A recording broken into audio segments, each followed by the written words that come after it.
On April Fool's Day, I put out a video of 10 times that parks officially announced the project and then pulled the plug.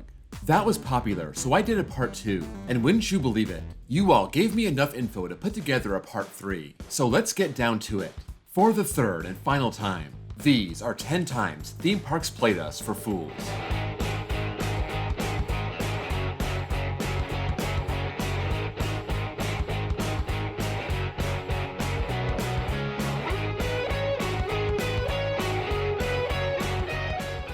I just want to note, some people have mentioned that canceled projects aren't really parks playing us for fools. They had no intent to deceive, and then something happens and they can't follow through.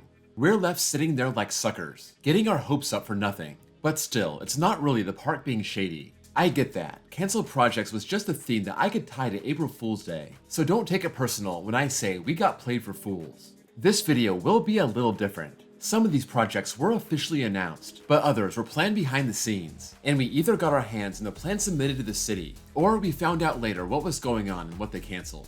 Number 10. The Voyage Timberliners. When the Voyage opened in 2006, the Gravity Group was brand new. This was their second coaster, and they had to rely on the typical PTC train that's used on most wooden coasters. It would be a few years before they debuted their own train, built by Gravity Craft, an affiliate of the Gravity Group. Once this train was developed in 2009, Holiday World announced the Voyage would start using them for the 2010 season.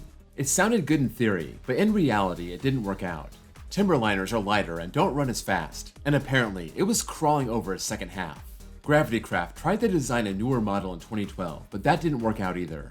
There was also concern over the roughness. It was said the ride might need a full retract to make it tolerable.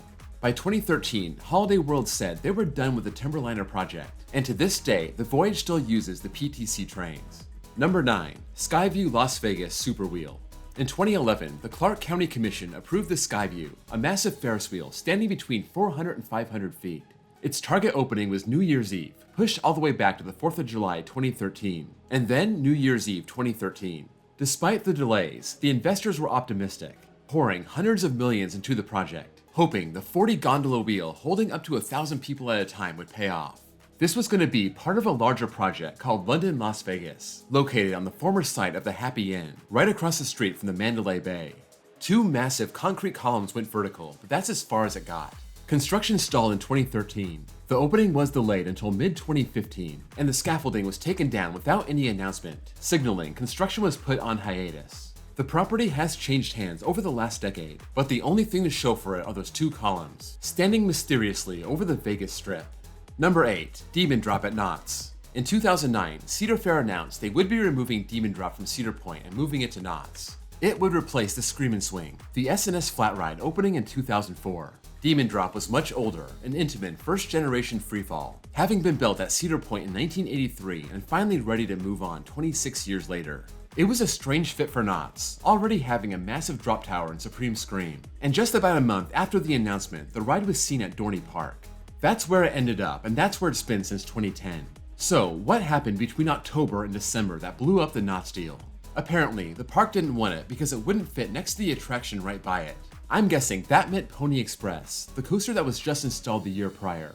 Knott's would eventually tear out Screamin' Swing in 2015, replacing it with the Calico Mine Stage. Number 7. Bigger One at Pleasure Beach Resort. In 2004, rumors surfaced about Blackpool Pleasure Beach building an insane new coaster. This would be a 25 million pound launch coaster, going out over the Irish Sea, diving down and plunging toward the water, then pulling up into a giant top hat, possibly making this the world's tallest coaster. Andy Hine, the chairman of the Roller Coaster Club of Britain, was quoted as saying, "If they go ahead with these plans, it would shake the theme park world to its foundations." No other coaster had ever started on a pier and gone out over the water. The working name for this project, at least among enthusiasts, was the Bigger One, topping the park's 213-foot Aero Hyper, the Big One. Given the coaster market at the time, this being right after the opening of Top Thrill Dragster, this would have probably been built by Intamin. This was rumored for 2006, then 2007. As 2004 flipped over to 2005, the project seemed to be dying, getting pushed all the way to 2010. And by April 2005, the park abandoned the project altogether. They may have been scared away by all the technical problems that Top Thrill Dragster was having, or maybe building a coaster over the water was just too difficult.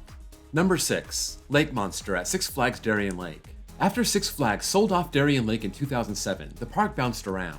They were under park management until 2010, and in 2011, the Herschend Family Entertainment Company took over. 2 years later, Screamscape unveiled a park survey that included Lake Monster. 3,190 feet of track, the first wooden coaster with a wing over drop, and multiple inversions, including a zero-G roll and a suspended corkscrew. Herschend had just opened Outlaw Run at Silver Dollar City that year, and this looked to be something very similar. It wasn't clear if this was an all-new coaster or an RMC conversion of Predator, but they did mention it as a wooden coaster, so it probably would have been from the ground up. This would have been a world-class coaster that Darien Lake really needs, but the next year, Herschend's lease was up, and Premier Parks took over. Lake Monster left the scene along with Herschend, and in Premier's 5-year reign, they only added one coaster, Tantrum. Six Flags assumed operation of the park as of 2018, and they're still waiting on their first new coaster under their new old boss. Number 5. The California's Great America Master Plan. In 2016, California's Great America met with the Santa Clara City Council to talk about their 20-year master plan. This included a 250-foot hyper, a 200-foot intimate impulse, as well as a family inverted coaster, a family wood coaster, a tower swing ride, a log flume, and a slingshot. They also mentioned transforming Vortex, which actually did happen, and 2 years after this meeting, they opened Railblazer, an RMC Raptor. Rumor has it, because of the earthquake codes, and the massive cost that goes along with it, the hyper was scrapped, and the plans for that were modified and sent to Kings Island, eventually becoming Orion in 2020. The park seemed to have a bright future after a rocky past. Cedar Fair trying to sell the park back in 2011 after a dispute with the 49ers and their new stadium being built next door, but they seemed to work it out and things were back on track, all the way until 2022. That summer, Cedar Fair sold the land under the park and announced it would be phased out over the next 11 years. Unless something changes, Great America went from the next great Cedar Fair property to completely dead.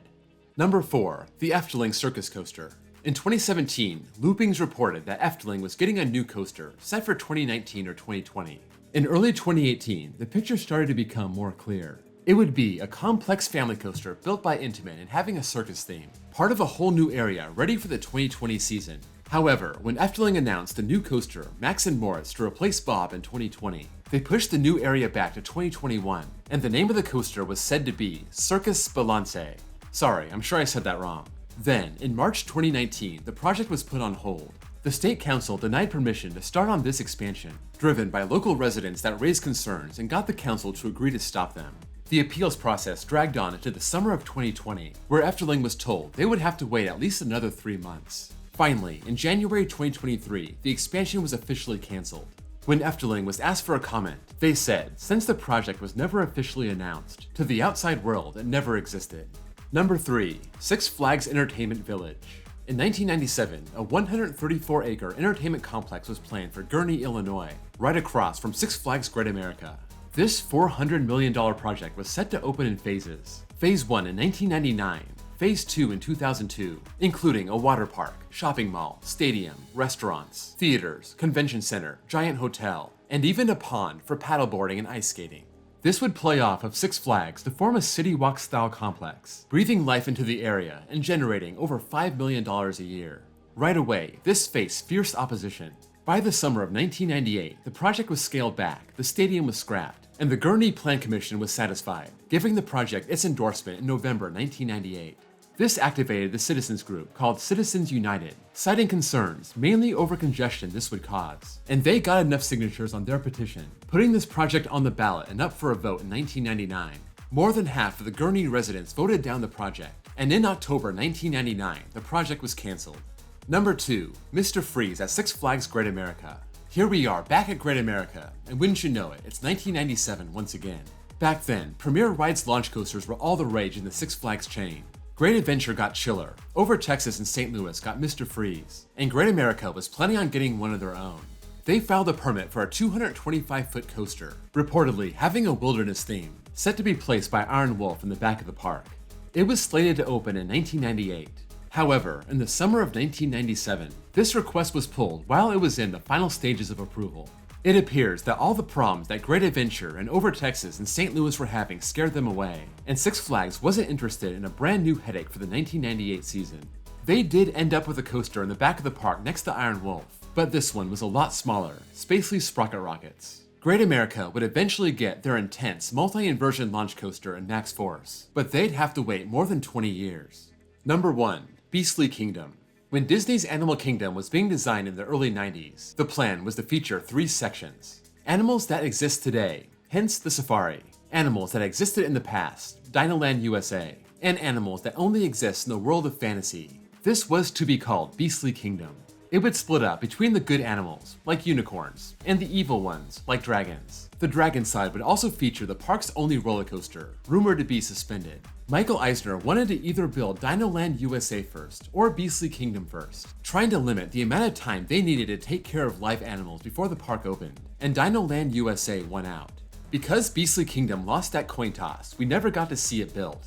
In the mid-90s, a lot of Disney plans were put on hold or cancelled because of Disneyland Paris, that park opening with a thud in 1992. Beastly Kingdom was a victim of the mini budget cuts, replaced by Camp Mini Mickey, a cheaper land that featured character meet and greets. That closed in 2014 and was replaced by Pandora. That's a wrap on part 3 of this series. Again, this will be the last one, so thanks to everyone who watched all 3 episodes and gave me your ideas for what can be on here. If you want to watch the other 2 episodes, those links are down below. Let me know if you have any thoughts on these stories and anything else you want to add. If you enjoyed this video, please drop a like. And if you're new here and want to see more content like this, please give me a sub. Also, check out my second channel where I post copyright-free off-road footage, and my baseball channel if you also happen to be a baseball fan.